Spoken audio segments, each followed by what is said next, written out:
High Elves are well known for being one of the easiest campaigns in the game, and this extends to their roster in battle. They are loaded with excellent units and have a little bit of everything to give you a taste of every playstyle. By far their strongest area is ranged, but they also have great front lines, monsters, and cav, so really can do it all. First, let's go through the pros and cons of the roster overall. As I just mentioned, they have a strong selection of units in most categories, so can build a variety of armies which are all viable. They have one of the best ranged rosters in the game, with excellent choices from the early game right up until the end. And they also have quite a selection of magical laws on both their lords and heroes. As for the cons, the great selection in every category can cause you to want to use good units from every category, and have an army comp with too much control at once. Most of their powerful ranged units also aren't the greatest in melee, so if you get flanked, it can be pretty devastating to your damage output. And strangely, they are also vulnerable to enemy range, with a lot of their later units lacking any defense outside of armor, so shutting down enemy missile units should be a priority. Just before we get into the roster, the High Elves also have a battle ability of sorts. This is called Martial Prowess. It's pretty simple, but almost every unit in the roster has the ability, which basically means that their melee stats are improved when they're above 25% HP. All this means is your army performs much better with healthier units, so keep your units healthy for much easier battles. Now we come to the roster. First of all we have the Lords, and first up we have Tyrion. He's armoured and deals armour piercing damage, is a melee expert as well as a duelist. Tyrion is an excellent frontlines lord right out the gate. He's super tough and deals a ton of damage, so works well on the front lines versus basically anything, as well as being great in duels with his melee stats. There's not many front lines he can't do well in, just look out for him being surrounded by high armour piercing damage, and he should do great. He also has access to one mount, Malhandir. He gains speed and charge bonus to become a powerful charging lord as well as a melee powerhouse. Just be even more careful about letting him get isolated and or focused by ranged, since he is a bit of a large target. Next up we have Teclis, and he is pretty much just a pure spellcaster with his weird mix of laws. Teclis is the polar opposite of his brother Tyrion. He is a pure spellcaster. His melee stats are pitiful and his survivability and damage are pathetic, so keep him out of combat at all costs unless the battle is already lost and you want to deal a bit of extra damage before you go. Keep him on the backlines and casting with his weird mix to deal damage, buff, and debuff his way to victory. He also has access to a couple of mounts. The barded Ithilmar Steed makes him faster and a little tougher, but still keep him out of combat. Just use the speed to run away and cast spells wherever needed. And the Arcane Phoenix. This makes him even faster and tougher, as well as providing some actual damage, and of course, flight. Now you can finally send him in to do some damage with the armor-piercing magical and fire attacks, just don't send him in too deep, otherwise he can be easily pinned down and isolated. Next we have Alarielle the Radiant, and she's another pretty much pure spellcaster with a mix of life, high, and light magic. She's a little bit better than Teclis if you really need her fighting, but she should be avoiding it at all costs and focusing on providing spell support wherever needed. She also has access to a couple of mounts, the barded Ithilmar Steed and the Great Eagle. This makes her into a flying beast with a little more damage, but still not great stats and pretty poor armor piercing. Mainly use it to get around and cast where needed, and then go in for light combat versus less armored back lines. Next up we have Lifnar. He deals armor piercing missile damage, has great range, and comes with Vanguard deployments. He's a powerful skirmishing lord that wants to flank around with other skirmishers to deal damage from an unexpected location. He deals massive range damage, so focus fire onto high armor targets to make the most of it. He can do okay in melee with decent stats, but his damage lacks a lot of armor piercing, so stick to ranged until he runs out of ammo to maximize the DPS. Next up we have Eltharion the Grim, and he's an armored spellcaster with access to the lore of high magic. He's a frontlines tank with great survivability and okay damage, but not super armor piercing. He also has his spell book to give him an extra boost to make up for his lack of damage. Get him into the front lines versus low armor troops, and keep him casting to support your army. Keep him out of high armor piercing clumps, and he should be just fine. He also has access to a couple of mounts, the barded Ithilmar Steed and Stormwing, which drops some melee stats to become a flying beast with a ton of armor piercing damage and charge bonus. This makes him into a monstrous frontlines force with a ton of damage, just don't let him get surrounded and focused with the new, larger hitbox. And our final legendary lord is Imric. He has dragon armor, which is fire resistance, as well as armor piercing anti-large damage, and martial mastery, which means he gets melee buffs when at high HP. He's a great frontlines lord with a ton of armor piercing damage, and melee attacks. He also has the bonus versus large, so will do extra good versus monsters and cav, so target any of those that you can. The only thing he needs to look out for is being surrounded by high armor piercing, avoid that, and he's all good.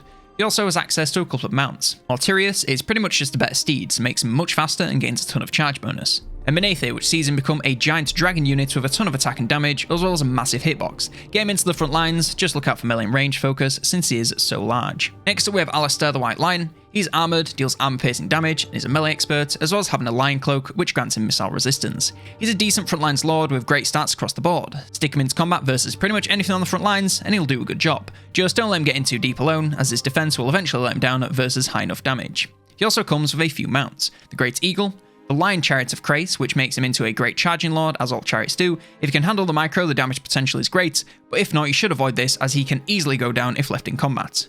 The Sun Dragon, which sees him become a massive Sun Dragon monster, so has a ton of damage and speed as well as flight. Get him into the front lines or back, whichever needs the most support, and watch out for ranged and melee support, as he's a massive target.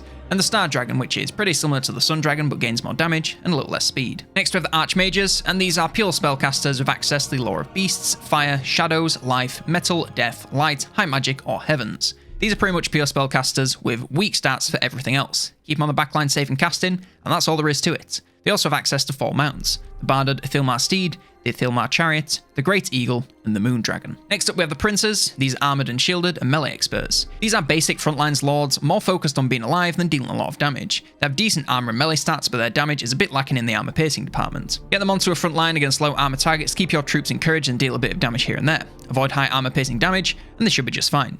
They also have access to 5 mounts: the Barded Ithilmar Steed, the Great Eagle, the Griffin, which makes them a little slower than the Eagles, but they deal a lot more armor piercing damage, so can do well on the front lines or back, and the Sun Dragon or Star Dragon. And finally we have the Princesses. These deal anti-infantry damage and are melee experts. They lose some armor and defense from princes and gain speed, attack, and ranged. This means you want to keep them on the back lines to make full use of their ammo before you send them into the front lines. None of their damage is super armor piercing, so focus on high HP, low armor targets to make the most of their damage. And they also come with 5 mounts: the Barded Ithilmar Steed, the Great Eagle, the Griffin, the Moon Dragon, and the Star Dragon. Next up we have the heroes. First up we have the Handmaidens, and they deal anti-large damage, have charged defense versus large, and are equipped with Bows of Avalon, which deal magical, fire, and armor-piercing missiles. These are pretty similar to Princesses, but have worse stats, but better armor-piercing damage, as well as magical and flaming missiles. Keep them safe at the back and fire on the highest value targets you can find, since nothing can stop their damage outside of a beefy shield. Keep them out of melee unless you have no other choice, and then find something large to make the most of their bonus damage. They also have access to 1 mount, the Barded Ithilmar Steed. Next up we have the Nobles. These are armoured and deal armor-piercing anti-large damage, as well as having charge defense against large. These are single-target assassins with high armor-piercing damage and anti-large bonus. Send them to fight other lords and heroes one-on-one to make the most of their high armor and damage. Keep them safe from being surrounded, as they can still quickly fall if overwhelmed by high armor piercing. They also have 3 mounts: the Barded Ithilmar Steed, the Great Eagle, and the Ithilmar Chariot. The Loremaster of Hoeth are next, and these are spellcasters, armoured, deal armor-piercing anti-infantry damage. For their spells, they've been mixed from a whole bunch of laws, and these are excellent frontlines heroes with decent melee stats alongside excellent armor and armor-piercing damage. They can also use their spellbook to assist their army wherever needed. Just get them into the front lines, centrally in your army, to keep them available for spell support. Don't let them get too deep into enemy lines, as their defense quickly runs out when surrounded. And finally we have the Mages. These are spellcasters with access to the lore of heavens, shadows, beasts, death, fire, metal, high magic, life, or light. Literally just archmages, but smaller with less HP and leadership. Use them the same, keep them at the back and safe, avoid melee at all costs. And finally they also have access to 2 mounts, the Barded Ithilmar Steed and the Ithilmar Chariot. And the Mage of Fire can get access to a Sun Dragon. Now we come to the melee infantry. First up we have the Spearmen, and these are a tier 1 unit. These are shielded, deal anti-large damage, and have charged defense versus large. These are your basic early game line holder. They have decent armor, defense, and a silver shield, so they're actually pretty tough to take out. Their attack is pretty weak and their damage is pretty mid, so they aren't going to take out anything that isn't super weak. They want to hold the line and be supported by other units like ranged and cav to do the real damage. Pretty much just sem and forget 'em and focus on dealing damage with your other troops. Next we have the Rangers. These are another tier 1 unit, and deal anti-infantry damage, have Forest Strider, and dodge, which is physical resistance. These are a little more damage focused than the Spearmen, with a bit more attack, damage, and a bonus versus infantry. You still want to support them to take out whatever they're fighting as soon as possible, since otherwise they'll take a ton of damage. Use them pretty much the same, but just be extra careful to keep them supported. The White Lions of Krace are next, and these are a tier 2 unit. They're armoured, deal armor-piercing damage, have the Lion Cloak, and Forest Strider. These are a high damage front lines unit with a ton of armor-piercing damage and a decent bit of armor. They lack a ton of defense, so still end up being a little squishy, so support them however you can. Not much more to them than that, just use them the same as your standard front lines unit. Next we have the Silvering Guard. These are a tier 3 unit, come with enchanted armor, which grants some spell resistance, are armored and shielded, and have anti-large damage and charge defense versus large. These are pretty much just improved spearmen, and they have improvements to basically every stat, so they'll perform the same job but just a lot better to survive in their later stage of the game. Use them pretty much the same and have them hold the line and keep them well supported with whatever you can to get the job done to deal all the real damage for them. Next up we have Phoenix Guard, and this is a tier 3 unit. They're armored, deal armor piercing anti-large damage, and come with charge defense versus all. They also have Martial Mastery.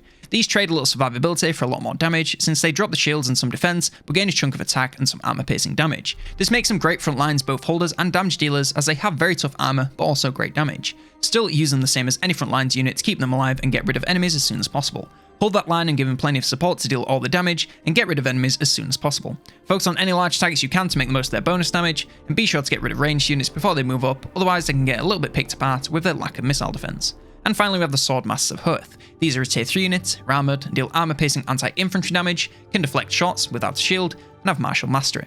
These are the anti-infantry endgame front lines of the High Elves, and are kind of a lateral move from Phoenix Guard. They're a little less tough in melee with less armour and defence, but can deflect shots so are tougher versus ranged. They can also deal a little more damage with their higher attack and anti-infantry bonus. Use them to focus down infantry threats on the enemy lines and still keep them supported and alive. Next we have the ranged infantry. First up we have the archers. These are a tier 1 unit and have great range. These are your standard early game ranged units. Their high range makes it so enemies have to come to you, and getting that advantage early on is great. Their damage isn't amazing, but if you focus fire on the lower armour their stage of the game, it can quickly add up. Fire on enemies as they approach, and then move to get an angle once the lines clash to keep up the damage and keep your unit safe. We also have light armour archers. These are a tier 1 unit and also have great range. Literally just the same, but gain some armour and defence. Use them the exact same, just enjoy them being a little bit tougher. Next up we have Lord and Sea Guard. These are a tier 2 unit, have an anti-large bonus in melee, and charge defense versus large. These have a little less range and ammo than archers, but gain some melee survivability, meaning they can hold their own if caught in combat. If you're confident you can keep them safe from range, then stick with archers, but if you want a doom stack in the mid game, then these are a great pick, since they will deal fine range damage and keep themselves safe at the same time. Still don't send them into melee if you can help it, as range is still their main and safest form of damage. They also come in another variation, the shielded Lord and Sea Guard. These are another tier 2 unit and just gain shields. Literally the same unit, but they gain shields, some more defense, and a little less speed. Use them the exact same, now they're just a little bit tougher versus ranged. Next up we have Shadow Warriors. These are a tier 2 unit, have good range, vanguard deployment, stalk, and master ambusher. These are more of a skirmishing ambush unit, so will instead be sneaking around enemy backs to fire from an unexpected angle rather than sitting on your back lines. Stick them on skirmish and send them to fire on whatever needs shooting. Their damage isn't out of this world, but since they do it on the move while keeping themselves safe, it's not the end of the world. Be careful of anything faster than enemy force, as skirmishing quickly becomes useless if they get ran down by some cav. We also have Shadow Walkers. These are a tier 3 unit, have good range, vanguard deployments, and stalk, as well as master ambusher. These are a bit of a weird upgrade from Shadow Warriors since they drop 20 entities but gain improvements to almost every stat and gain poison damage. Use them pretty much the same, just now they'll do a little bit better in melee and from a range. Spread that poison damage across as many units as you can to keep the debuffs up and make the job of the enemy as hard as possible. They'll fare a tiny bit better in melee, but avoid it until they're out of ammo to make the most of them. And finally we have the Sisters of Avalon. These are a tier 3 unit, have armor piercing missiles, good range, a decent melee combatants, and come with the Bows of Avalon. These are one of the most overpowered units in the game. Their missiles deal massive damage to pretty much anything with the armor piercing, magical, and fire. Add on their huge range and passable melee stats, and you have a super strong unit. Use them to pick apart pretty much anything from half the map away, or focus on key targets as they approach. Keep them out of combat whenever you can, as their range damage is massive, so want to be used up before even thinking about melee. Next up we have the Cav. First up we have Lyrian Reavers. These are a tier 1 unit, very fast, and come with vanguard deployment. These are a decent early Cav with okay charge bonus and high speed. Their melee stats are pretty weak, so they want to avoid sustained combat whenever possible, and instead focus on cycle charging to deal damage whilst keeping themselves safe. Keep them on the move and take out ranged units first before coming to hammer and anvil the front lines. Whatever you do, just keep them out of sustained combat versus pretty much anything that can put up a fight. Next up we have Silver Helms. These are a tier 2 unit, are armoured and deal anti-infantry damage. These see massive improvements to nearly every stat over Reavers, only losing some speed and defense. Use them pretty much the same, focusing even more on cycle charging to make the most of their improved charge. Not much else to say, they work the exact same but do a bit more damage. They also come in another variation, Shielded Silver Helms. These are a tier 3 unit and are the exact same as the base unit but gain a shield and a little bit of defense. You can still use them pretty much exactly the same. Next we have Athilmar Chariots. These are a tier 3 unit,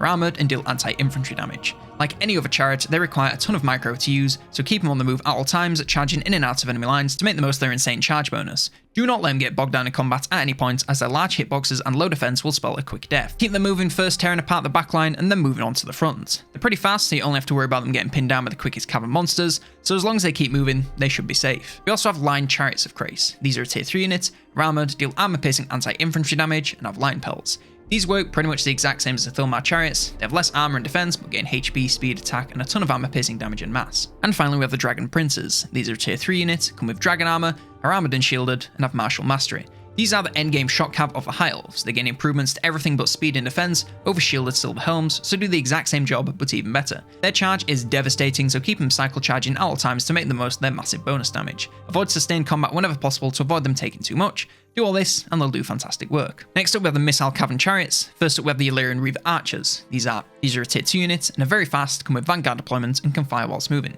These drop a bit of HP, defense and charge bonus from the non-archers to gain all of their missile strength. This makes them into a skirmish and range cav that wants to kite enemies and attack from an undefended location to make the most of their speed and firing on the move. The only thing they need to worry about is being caught in melee by something faster like some Warhounds. As long as they keep in relatively safe locations and on the move, they should be just fine. Avoid melee until they're out of ammo, and then use them for some very light charging if you need to, but avoid leaving them fighting basically anything. And our other missile chariot unit is the Tyrannok Chariots. These are another tier 2 unit, and come with Reaver bows which fire 3 magical arrows at once, deal anti-infantry damage, and can fire whilst moving. These drop quite a few stats from the Athilmar chariots, but can still be used the same, but now with some added ranged firepower as they charge around. Keep them moving, ranged and through enemies to make the most of their charge bonus, and avoid them getting pinned down in combat. They'll perform about the same with the reduced melee damage but added range, so take whichever you prefer. Next up we come to the monsters and beasts. First up we have the Great Eagle. This is a tier 2 unit and is very fast. This is your basic mid-game flying monster with not a ton of damage, especially armor piercing, but great speed. This makes it a great choice for taking out ranged units with less armor, so send 1 or 2 of them in to do this, and keep the rest of your army safe. Avoid getting them into combat with anything with too much damage of its own, as their low armor and defense can quickly spell doom if they get surrounded. Charge them in, deal some damage to weak units, and then get them out before help arrives. Next up we have the Warlines of Krace. These are a tier 3 unit, deal anti-infantry, armor piercing damage, and have line pelts. These are basically a late game Warhound unit with pretty respectable armor piercing damage. Use them to rip apart backlines with their high speed and damage. Avoid getting them into combat versus anything that can put up a fight, as the low armor and defense are a pretty good combo for getting destroyed. If all the ranged is gone, then use them to charge into the back of enemy front lines, already looking weak to finish the job, and make sure they don't come back. Next up we have the Flamespire Phoenix. This is a tier 3 unit, deals armor piercing damage, have Rebirth which gives them a 50% chance to gain 25% HP back or die instantly upon dropping below 10% HP. They're attuned to magic, which grants them magical attacks and 10% ward save, and have the Death from Above Wake of Fire ability. This is more or less a direct upgrade to the Eagle with improvements to most stats, including their armor piercing damage and speed. This makes them super quick and devastating when they arrive in combat. They still have poor armor and defense, so still need to be careful of what they stay fighting. Use their Wake of Fire to bombard enemy lines before turning their attention to the back lines. Don't get them into combat versus anything that can fight, at least not alone, and they should do well. We also have the Frostheart Phoenix. This is a tier 3 unit, is armoured, deals armor piercing damage, has a magical blizzard aura, and is attuned to magic. These are pretty much just the Flame Spires, but swap some abilities and stats around. They're a little bit slower, have less attack and charge bonus, but everything else improves. If you want a Phoenix with more sustained combat, this is a great choice with the improved defense.